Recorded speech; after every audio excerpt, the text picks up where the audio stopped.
Hey guys, and welcome to the Working Money channel. We are in this to win this, guys, and as retail traders, hopefully you guys have been accumulating all the way through. Hopefully your portfolios are flush with cryptocurrencies that you believe are going to do the best. Of course, XRP is probably something we all have in common in all of our portfolios. It is the lion's share of my portfolio, and I'm going to be sharing my journey throughout the next months over there at patreon.com/workingmoneychannel. Everything crypto related, and I've thrown in a few other tidbits there too, some trades that I've done on the stock market. You can find it all there. I've posted over 80 posts over the last year and a half with regards to my trading journey. And, this Friday, I do believe I'm going to be doing another live Q&A. So live Q&A for all the Patreon subscribers this Friday, September the 27th. If you're not signed up, patreon.com/workingmoneychannel. This is the first time in history, guys, where retail is outpacing institutions. Nevertheless, institutions are catching up, guys. Michael Branch posting this. Apparently,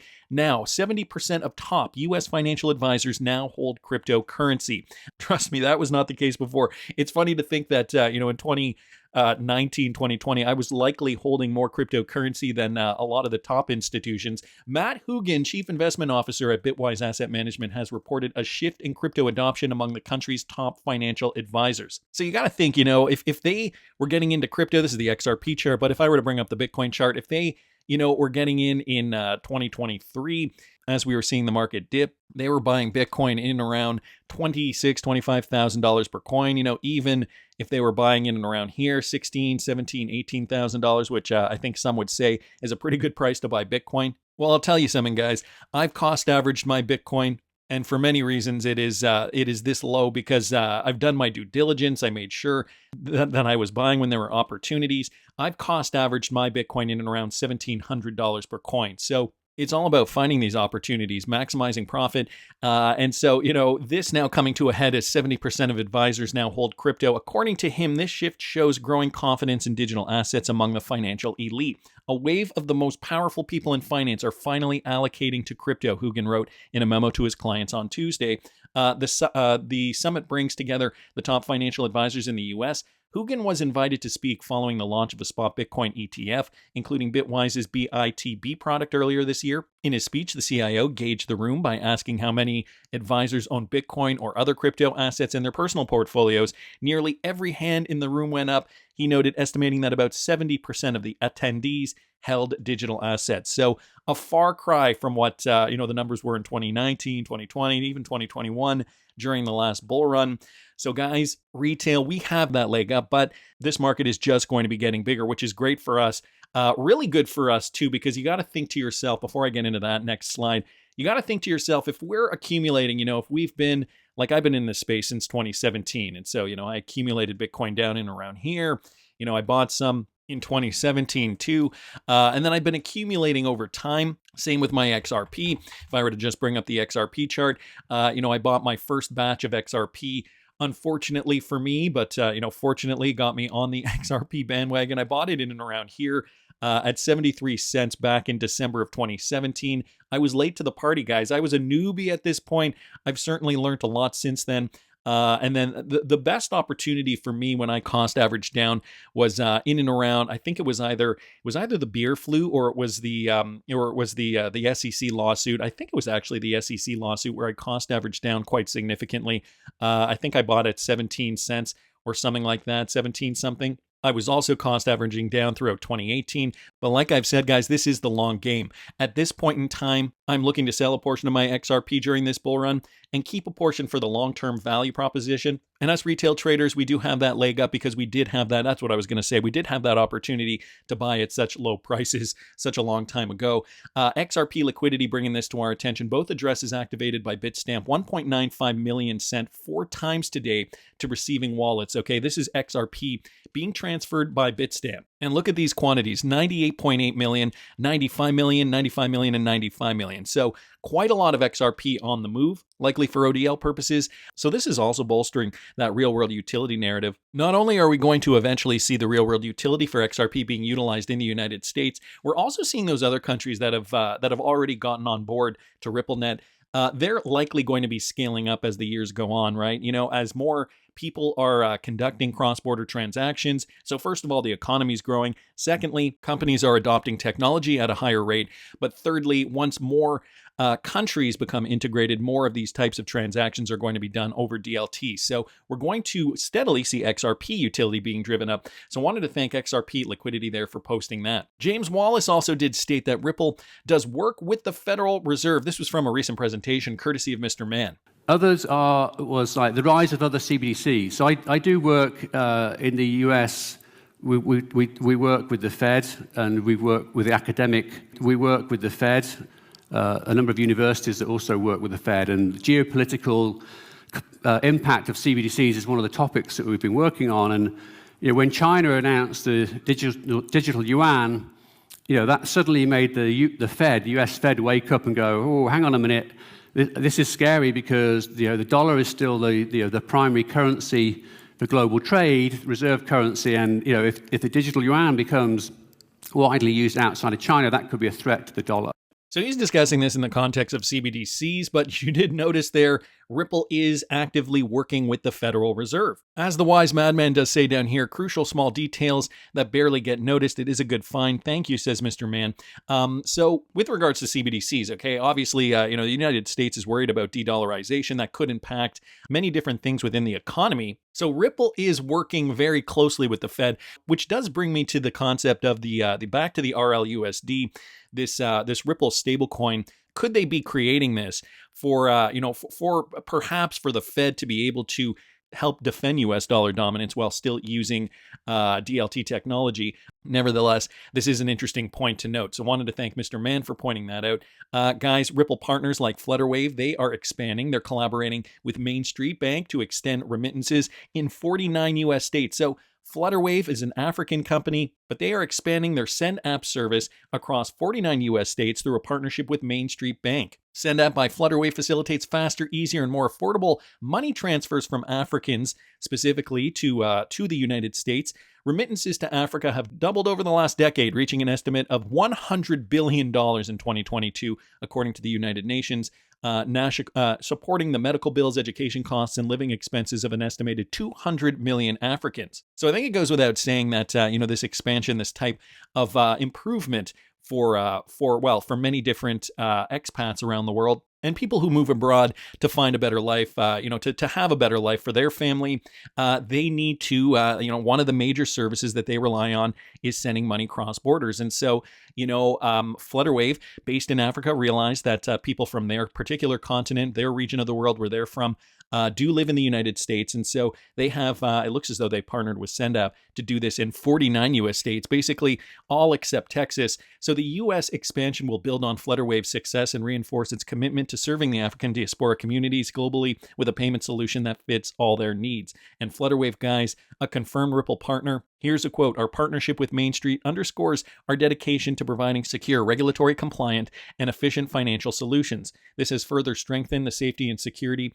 of our customers' funds and data, ensuring that SendApp remains a reliable remittance solution that gives Africans in the diaspora peace of mind with every dollar they send back home." So, a RippleNet integrated company working in the United States, probably, either using XRP through one of those workarounds or not using XRP yet. Although when we do see full clarity in the US, guys, we're probably going to see a lot of these businesses really explode and a lot more probably come onto the scene because of the regulatory clarity. Mike Manfield here, guys, bringing this to our attention. Another Ripple partner since 2016, SEB, they have selected Broadbridge for post-trade processing. They want to simplify and streamline their securities business across international and domestic markets. SEB is an established, long-standing user of Broadbridge's front and middle office solutions and order management, trade execution and allocation, and has now extended for post-trade processing.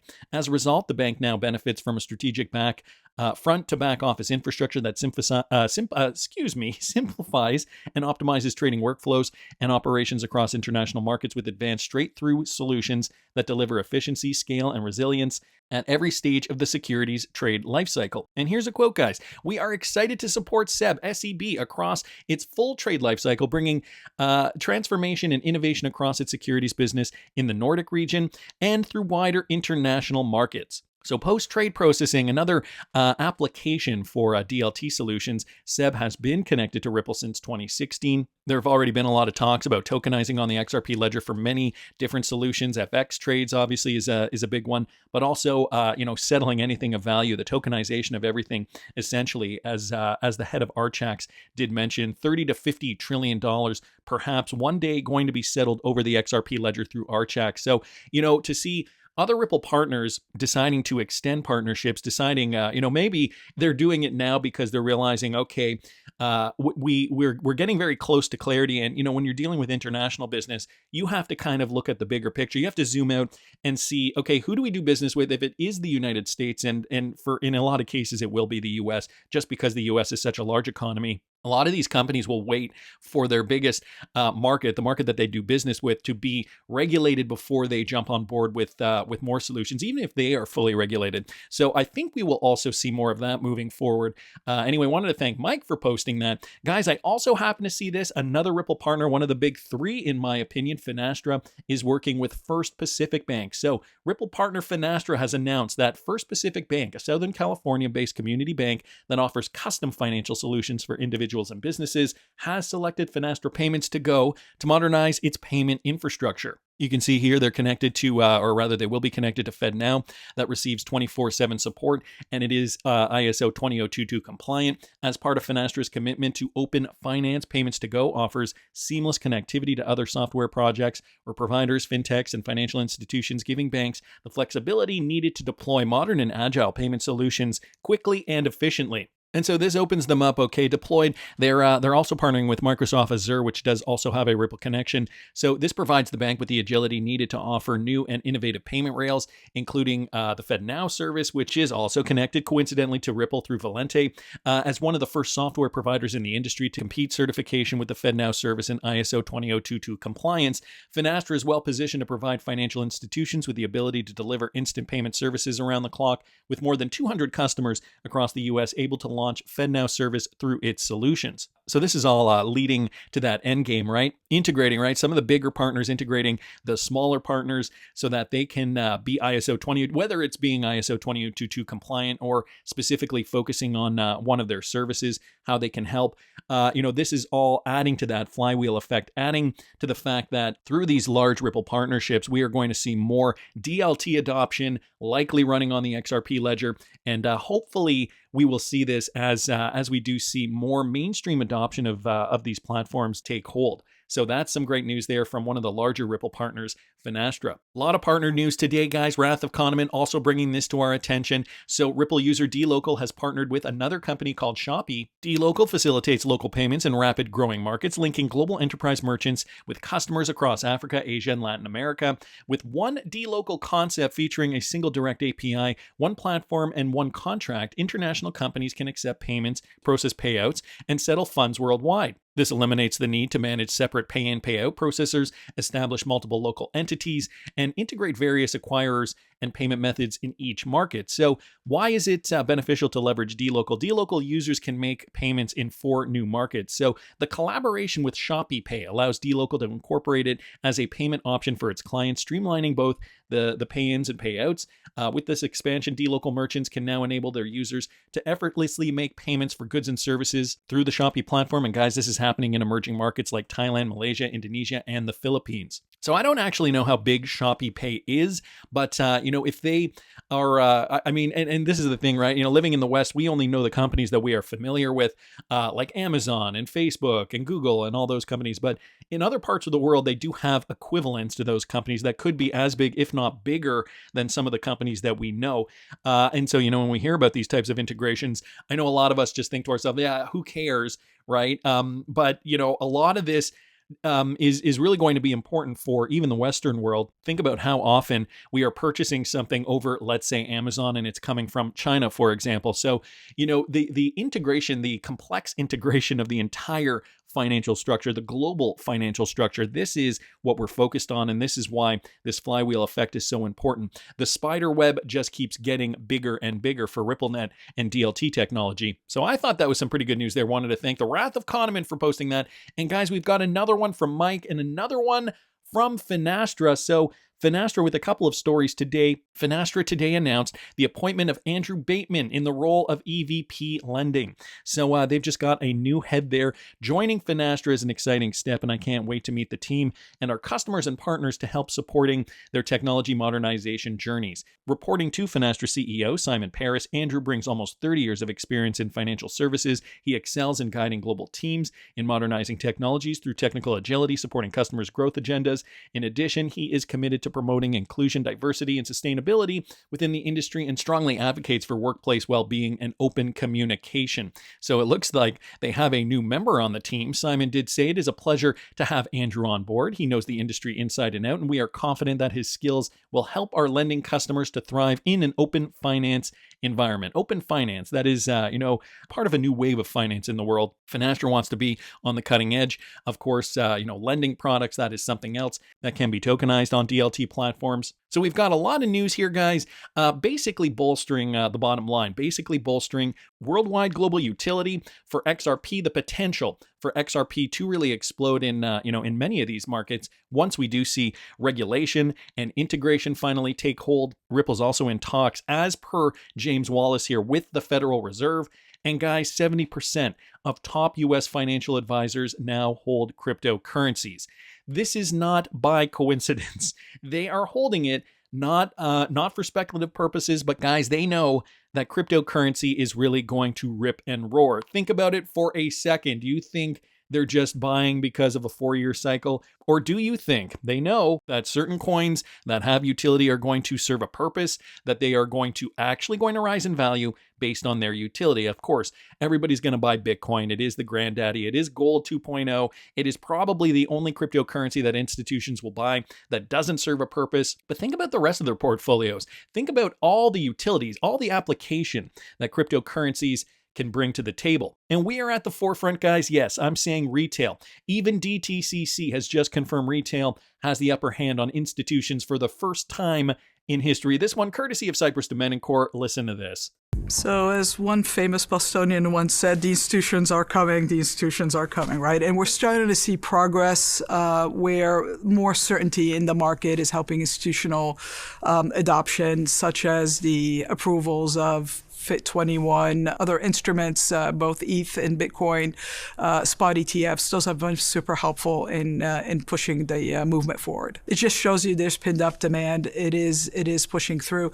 There's a couple of things that are a little bit different about this. This is the first time in our history where we've seen actually retail lead and institutional follow, but the certainty that we're getting right now from the regulatory and the legal framework is helpful and will continue. Both ETH and Bitcoin, spot ETFs, those have been super helpful in pushing the movement forward. It just shows you there's pinned up demand. It is pushing through.